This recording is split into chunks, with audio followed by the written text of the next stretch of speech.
Hello guys! Welcome back to my channel, Atlantis Tapang World. Ngayon guys, magluluto tayo ng ating clams with pork liver. Ito siya guys, ating ingredients. Siyempre clams, pork liver, ginger, and garlic. Tsaka mayroon tayong spring onion.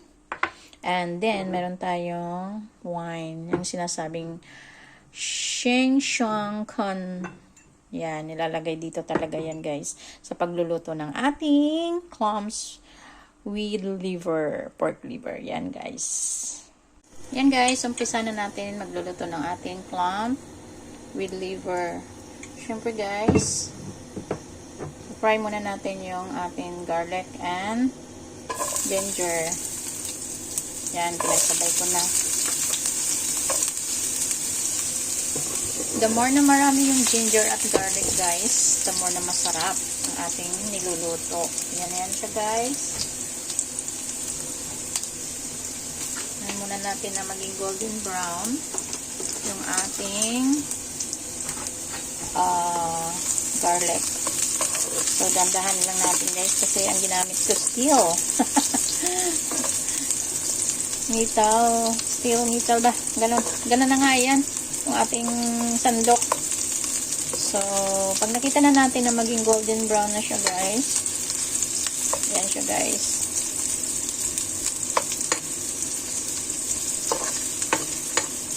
Ilalagay natin yung ating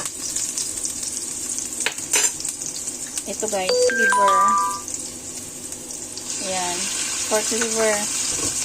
So, i-fry muna natin ang ating pork liver until na maluto siya guys. Yan.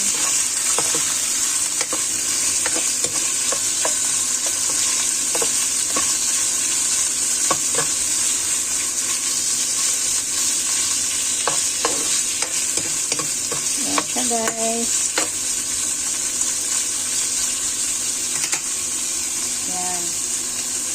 Anuin muna natin, lulutuin muna natin ng pa-fry muna natin. Kasi paglagay natin mamaya ng clams, mabilis lang yan guys. So, lutuin natin maigi para hindi yung dugo-dugo pa yung ating pork liver. So, ganyan yung paggayat ninyo guys. Shred ba yan siya guys para manipis siya. So, ganun siya guys. So, yeah. Tingnan natin kung yun ay okay na siya. Ayan. Madali lang din naman siya maluto guys. Ayan. Yung nasa loob. Siyempre, puputulin natin para makita natin ang loob kung luto na yan. So, after that guys, naluto na siya guys. Siyempre, ilalagay natin yung ating clams. Ayan.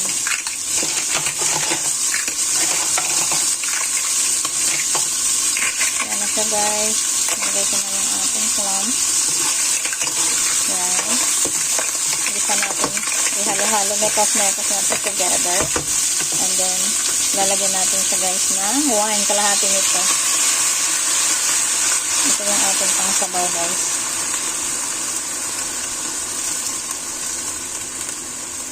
Yan. Hindi pa nangalangati guys. Yan. Ayan na guys. Nakalahati na siya. Yan.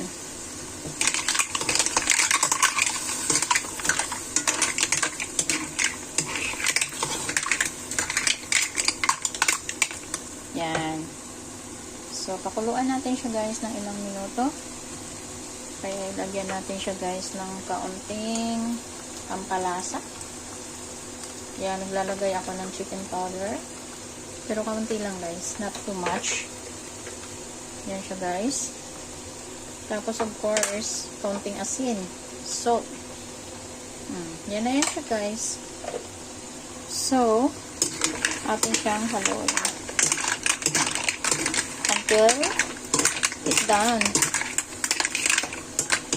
Yan.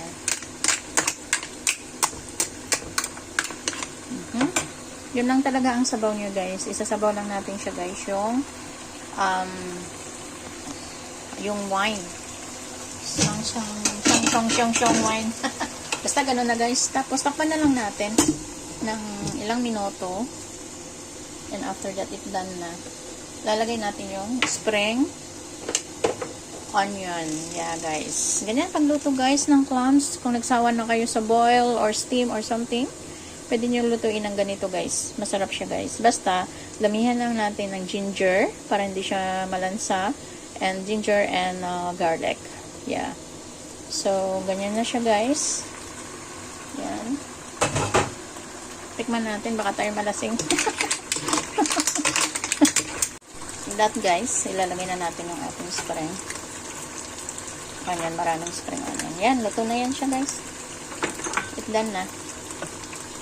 Yan. Sarap na yung higop niya. Yan. Huwag natin i-overcook ang ating clams. Kasi hindi rin maganda. Ayan, it's done. Good. So, guys, thank you for watching. And don't forget to subscribe and like sa aking video, guys. And para may updated kayo sa aking mga video na i-upload. Thank you. Bye-bye. And God bless you. Bye. Shh. Sure up. Ting.